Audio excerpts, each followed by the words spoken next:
a lot of people would think that what you do has to be a superpower. Especially, I was looking at your website and I discovered all these different voices that you brought to them. And I just got really curious about that. I have to say, my husband, when he was reading through the Chronicles of Narnia, would come up with all the different voices, like all the dwarves and all the characters.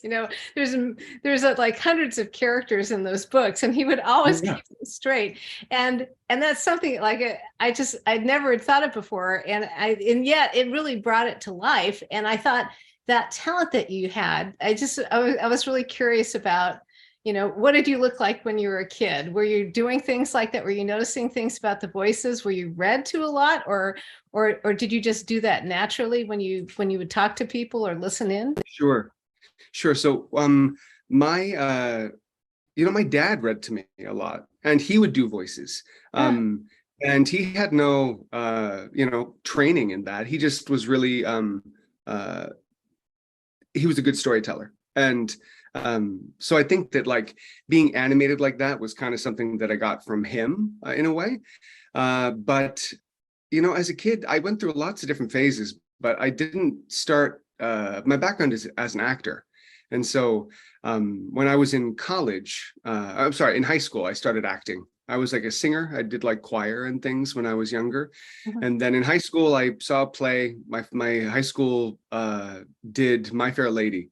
And I went to go see it with my dad because my dad was a big movie buff. And so we went to go see the production, and I was just on the edge of my seat. I was like, I want to be up there. I don't want to be sitting out here watching it. And so I auditioned for the play the next year, and then I kind of got the bug. And from that point on, it was always something I was doing. And then I found that accents and voices just kind of came naturally to me. So I think I would mimic my favorite actors from TV, and I would do impressions. And I'm not really a good impressionist. I'm actually better at mimicking singers, like rock singers and stuff. I can do a decent like Eddie Vedder or something. I mean, should we get an example here? Oh my gosh, I'll save you the pain. But I think like some people can do like mimicry so well, and they do these impressions that are so perfect. But I could just do accents, and I think the one memory comes to mind. I was in a math class in college, and I was sitting and I was talking to a girl who sat next to me, and I don't remember anything else about her. We weren't friends, but we got some assignment, and I made a joke, and I just did like a random Scottish accent or something.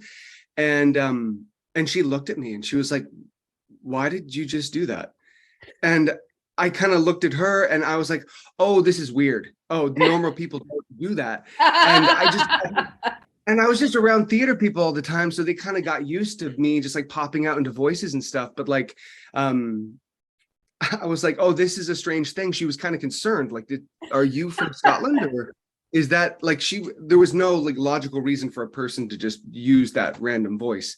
But it's become kind of a nice little feather in my cap, because when I didn't get to do it in your book, but when I record like a fantasy novel or a series that has a lot of characters, especially like in traditional fantasy, there are a lot of different accents that you need to just hit the major archetypes, the orcs and the trolls and all the stuff. Yeah. And being able to pull all those accents out and hit different time periods and play around with it is just something that is fun, because you have to be able to switch gears too, because you're doing conversations between several accents at once. And I can't just do it perfectly. Hard for you to actually peg it, and do you have any visual imagery with this? Like, how do you? That was the thing that amazed me about Brock's ability to do that, because he could keep them straight. All the different dwarves and stuff like that, and all these different characters. How he could keep them straight. I mean, I thought it would almost be impossible after a while. But do you peg it with somebody, and then you just have no trouble bringing it up again when there's a conversation? Or I think that I get with accents, some people do like sound changes where they'll go through and they will actually write like, this is the change of the specific vowel, or a dropped consonant, a rhotic or a non-rhotic R or whatever. And they will mark a script, and then they'll kind of read the little subscript of phonetics to help get through it. but I can't, that's just too much for me. And it's a lot of work to do it that way. Yeah. And I'm lucky enough where I can just kind of keep a placement change in the mouth. So it's like kinesthetic. Yeah. But in terms of how to keep the character straight, I think that it's not really like an image as much as just like a kind of a impression of the character. Like I think that sometimes it's not even like a different voice, it's more of a different intention to a character. So like the rhythm of the way someone speaks, or the pitch placement. And I think that I'll start to associate like a feeling of a character, or a rhythm of a character with like a placement in the mouth to just kind of like Interesting. shape the way that I engage. And it's hard when I have like multiple people speaking with distinctive voices in a scene, because you're also popping in and out of just like, neutral narration. And so, sometimes it'll take me a couple minutes to get through a page of just narration text recording.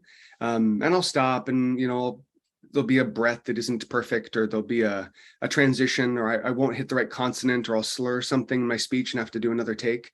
But when there's multiple people speaking, you have to it's very stop and go, and to get it all, the rhythm of it right, so that it flows.